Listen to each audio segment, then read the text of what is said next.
Would the sponsor yield? Mr. Goodell. Mr. Farrell yields, Mr. Goodell. Thank you, Mr. Farrell. I appreciate your comments that you gave a few minutes ago to Assemblyman Paulsano explaining this tax freeze. And I just wanted to run through a couple scenarios to make sure I fully understand it. So if I'm correct, and that's why I'm asking, if a municipality actually freezes its levy, no increase at all, how much will the residents in that municipality receive under this program in terms of a rebate check? There will be no rebate check. This is not the rebate check program. This Okay. is another one. This is a withdrawal. No, or do they get it? Yeah, it's a tax. Huh? I think it's called a tax credit check. Yeah. Ask that question again. Absolutely, yeah. So if you're a taxpayer and you live in a municipality that actually really froze its tax levy, didn't have any increase at all, So there's no tax. no tax increase, how much under the tax freeze program would you receive back if you were a taxpayer in that jurisdiction? It's only if there's a tax increase you get the credit and you won't get it because you will not have gotten an increase.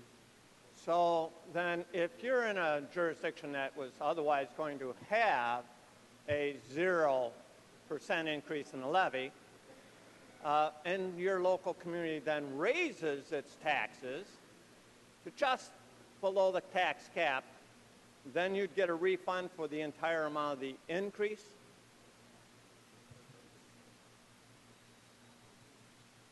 The answer is yes.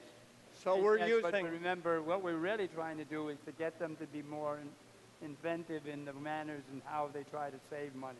So It's what all we're about doing, though, motivating. I mean, one of the side effects of this program, and I know it's not your program, you're just answering my questions, but one of the side effects of this program, then, is that we're using state dollars to reimburse taxpayers in every municipality that increases its taxes up to the tax cap, right? Well, that's the way I'd like to say who stays within the cap and doesn't go above 2%. Because I think the big problem is not that that people are rushing to save money. What seems to have been happening over the years was that the localities, for whatever reason, they always were going higher than 2% and everything else. So what the governor decided we should be doing is do everything we can to make them stay within the 2%. So we're looking at from the positive point of view that it's an increase that they're asking for.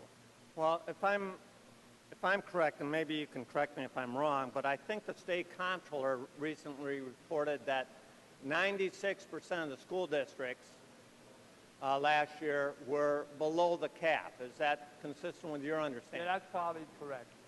So then for those, driven to that. for those 96% of the school districts that were below the cap Yes. on their own, Yes. this program would pay extra money to bring it up to the cap, right?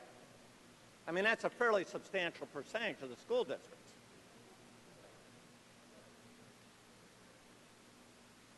I'll put it a different way. What you're saying, but I'm trying If to, you're a school district and let's say you're $500,000 below the cap, yeah, you're saying they can spend the $500,000. all right, you raise your budget $500,000, all your taxpayers get reimbursed not only for that $500,000, but for anything else that's above your last year's levy. You put the money in your fund reserve for next year. I mean, isn't that exactly what would happen under this bill? And as long as they're saving money and the next year they do something and come and show us a change, a saving in money, they'd be glad to do that. So this is not really a tax freeze, because normally when we think about a cap freeze, we think of zero. This is really the guaranteed tax cap increase bill, right? No, I still would prefer to call it the cap freedom bill. We're saving people because what you're thinking, I don't think everybody can do it. The majority of people are having trouble staying at 2%, and that's what we're trying to do. Now, you're saying that if you're very efficient and you've been very efficient all along, and you're running a very tight city, town, school board, that you're going to turn around and say, let's just take advantage of this and let us go up and increase the money, and then we can get a tax break. If that really happens a lot, I think we can find a way to write a bill to stop that. Well, But I think the majority of the people are really the other way. I would hope we can address that because the comptroller reported that 80% of all municipalities were below the cap, Yes. and 96% of all schools were below the current cap, Yeah. which means for all those smart, thoughtful, penny-pinching local officials, this program will pay their taxpayers more But it cash. would pay their taxpayer. They would, as I read the bill, what they have to do is their next year, they just have to come up with a program to save more. And if they come up with a more program to save more, they will be eligible. Well, let's So, follow up. So it's not, If I may, let me follow up on year two. So on year one, let's say you're just below the cap. You get the state funding, your taxpayers are happy because they got a refund for the increase. Now we're looking at year two. In year two, your taxpayers pay the increase from year one, right? Because the buy down for year two only applies to the increase in year two, correct? no, you have to, no, I'm thinking, Do you want me to reference the page on that?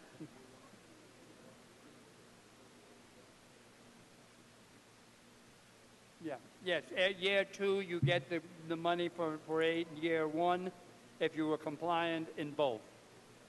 Does that answer the question? Well, let me just give you a simple example. Let's say hypothetically the cap is 2% in both years, just for the sake of our Yeah, the discussion. cap will be 2%. So in year one, you come in at 1.99%, and your taxpayers get a refund check for the 1.99%. Year two, you come in at 1.99%. Yeah. Do your taxpayers get a refund for just under 4%, or do they get a refund check for just the second year of 1.99? I think they get for both years, huh? Yeah, they get it for both years.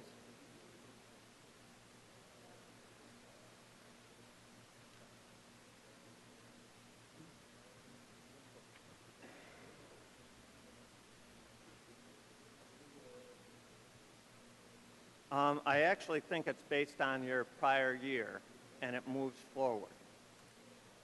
But assuming you're right, You then, get the prior year first. yeah, so year one, you'd get 1.9%, year two, you'd get 1.9%, which means that the extra amount you pay in year two is the year one increase.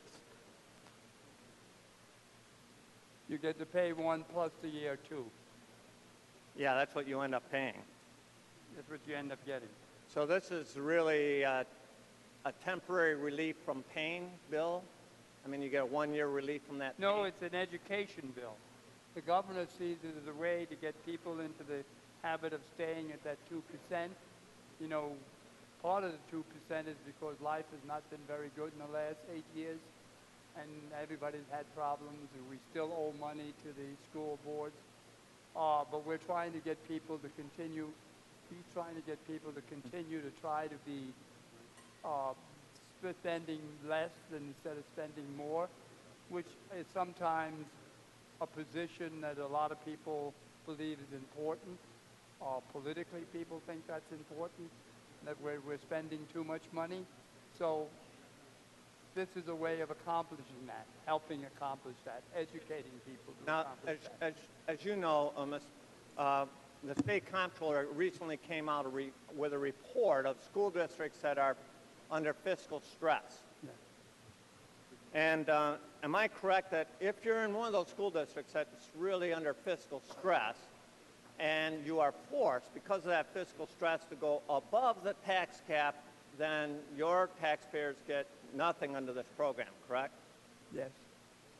So if you're a wealthy school district and you can dig into a fund reserve, then, and bring it down to just below the cap, then your residents get a refund or a credit. But if you're a poor school district and you can't stay under the cap, then your residents get nothing. Is that true? Is that true? Go on, Bill. I listened to this. Well, what will happen there is if you're in school aid and you have a lower income, you will get more school aid because there are things, and as we do it, that does other ways to assume who gets what. So But yes, not under this program. Yeah, but I mean, that's so. They may not get this, but they're getting something else. I see. Now, the amount of refund or a credit check that you get, that amount of that credit check is based on the value of your house, correct? I mean, No. Well, I mean, isn't it a percent? I mean, 1.9, let's say if I'm just under the tax cap, I'd get 1% or 2% of cash back based on my property tax bill. I'm sorry. Say again. The amount of the credit is based on the amount of my tax bill, right? It's a certain percentage I get back. Right? Is that correct? That's correct. Yes. So the more expensive house I have, the more I would get back, right? Yes. To a certain limit, right? So we have an interesting bill because what this bill does is it says to the 96% of school districts that were below the cap, will pay your residents cash back if you bring it up but don't go over the cap. And so anyone who is below the cap, from a financial perspective, it makes sense to bring it up. And it's a funny bill that says we're going to promote a freeze by paying state money to increase your tax up to the cap. And then we say to poor school districts, you have the most difficult time meeting your budget, and if you can't keep it under the cap, then we pay you nothing. But if you're a wealthy school district, we pay you. So that seems counter. It seems upside down from what we normally do, where we try to help poor schools more so than wealthy. And then we say the amount of the tax credit is based on the value of your house. So if you're a wealthy taxpayer, we'll use more money. But if you're a poor taxpayer, or maybe even a rental, own a rental unit, then you get nothing back.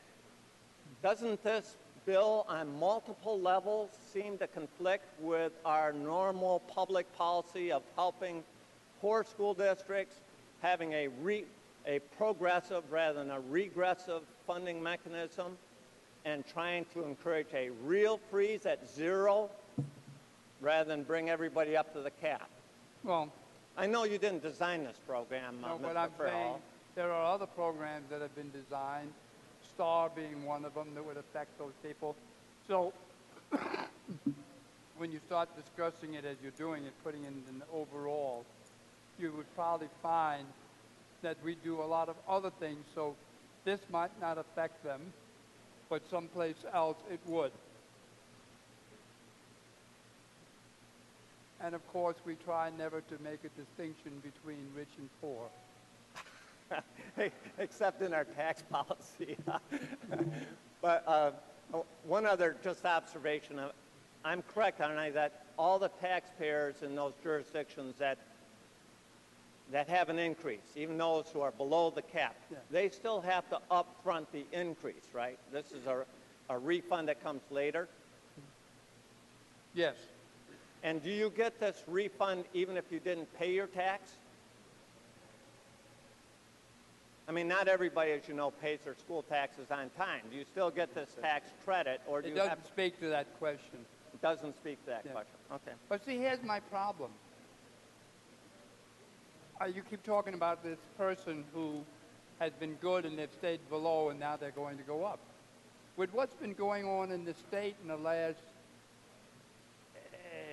8 years, has been that all of these schools, even the ones that just now are on the 2% or on the 4%, whatever the number is for education, those people have worked very hard.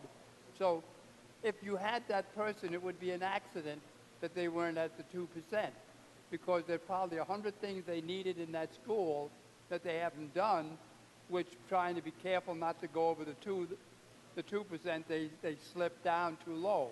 But you're not going to have people walking around who said, look at me, this is my third year and I've only gone up 1%.